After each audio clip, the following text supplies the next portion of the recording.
Chapter 23. I awoke in a large dark room, lit by candles, which made the room smell of smoke. Candles? Who has candles? Where do you even get candles? Naked flames. Any sort of fire, for that matter, have been forbidden since the Big Burn. I immediately felt a warm thrill pass through me. Sorry, said Callan, helping me up with from the bench where I had lain. All right. He did not wait for an answer. We sort of had to do that. Security, you know. I nodded. You mean you do not trust me? We do not trust. We do not trust you completely. The risks of the operation are considerable, and for the time being, we do not want you to know where we are. Now follow me. I need to show you something. I walked behind him to a large set of iron doors. He took a candle from the holder on the wall and handed it to me while he worked the door handle. Callan, I said. Why the candles? I mean, because we need light. And we have not yet found a way of stealing power from the network. Do you not like candles? The truth is, I love them. Outside, it was light almost all of the time. Sunlight in the daytime, artificial light at night. Candles were different. I loved their flickery light. I loved their smell. I loved the way that they cast the deep shadows, illuminated only what was near. I also rather liked that fact that because they were officially disapproved of there was a secret thrill involved with them. I said to Callan, "Candlelight reminds me of my dreams." He smiled and said, Did you ever dream of this?" We had advanced into the room, and our footsteps echoed in the cavernous darkness. He held up the candle with one hand, as with the other he pulled a sheet of a large shape. He kept pulling and pulling until the machine was fully revolved, and I blinked with amazement. You would call it a spaceship, and I like that name. We do not use ships, not much, but we know what they are, and I do like the ideas of a ship that goes through space, sailing through universes faster than time itself. This through look nothing like one of your ships with sails and ropes. Instead, it was a large triangle with a big dark dome. Legs at each corner supported it, and there was a shallow hole that would enable it to be stable in water. It was higher than I was, from the top of the dome to the bottom of the hole,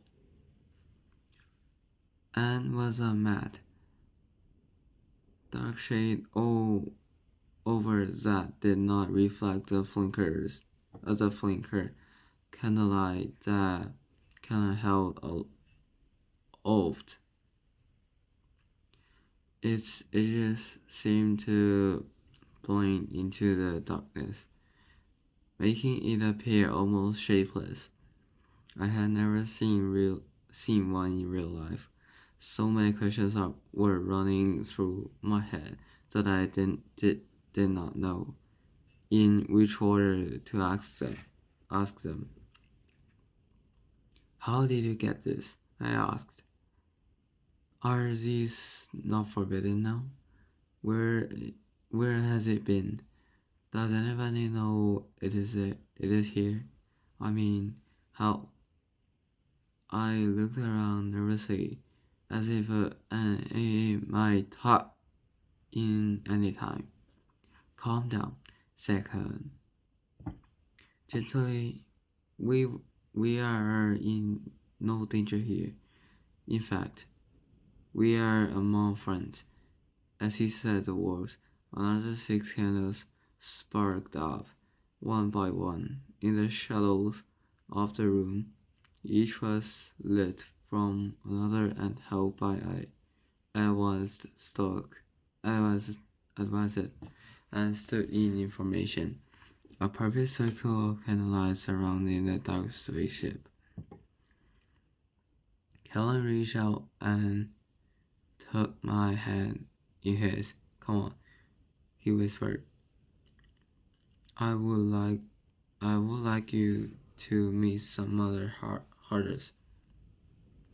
As he led me around the circle, he introduced them by name. This is Ash, he said. Ash was a very old female,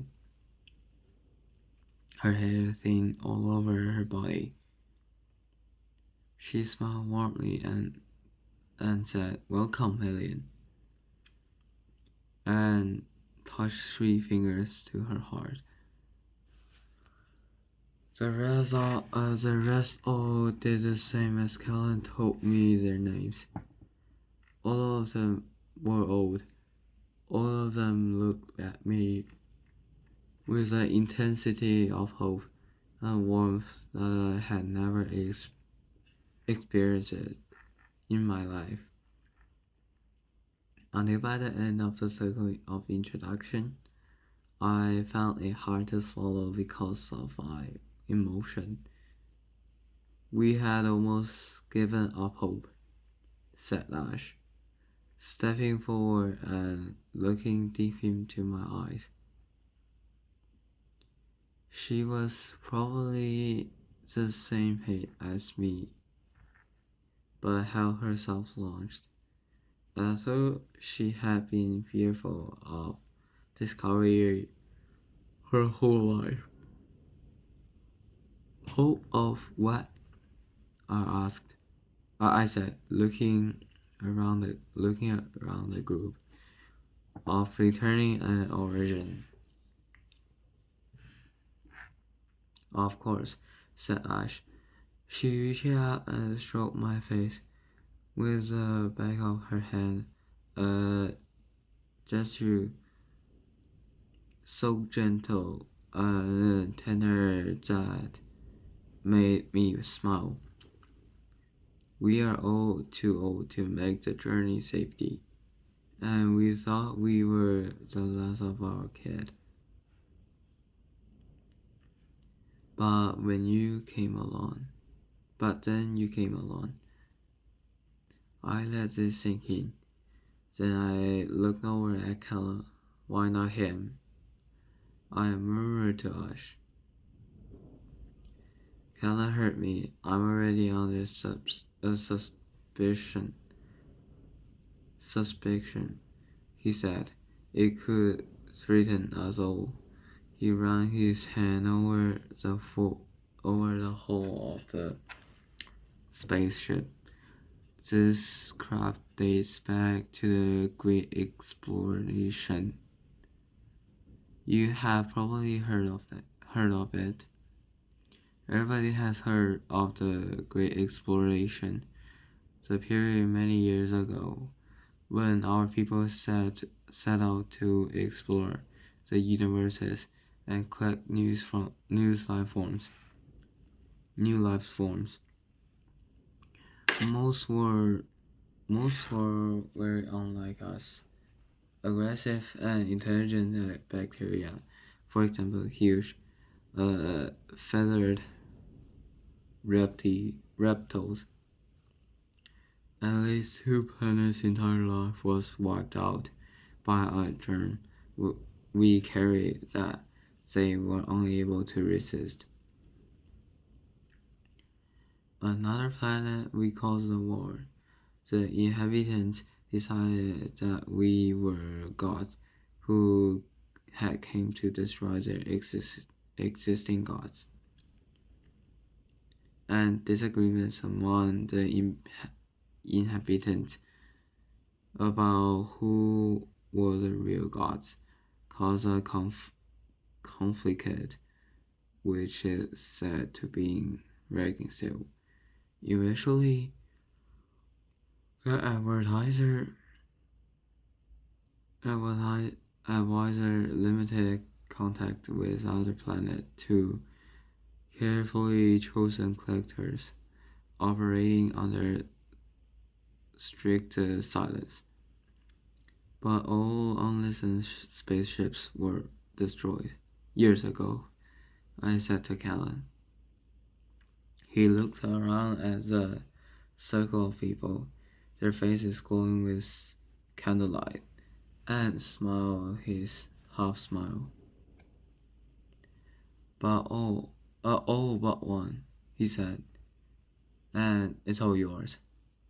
From the spaceship came a voice in English. Howdy, Helene, my name is Philip. How the very heck are you?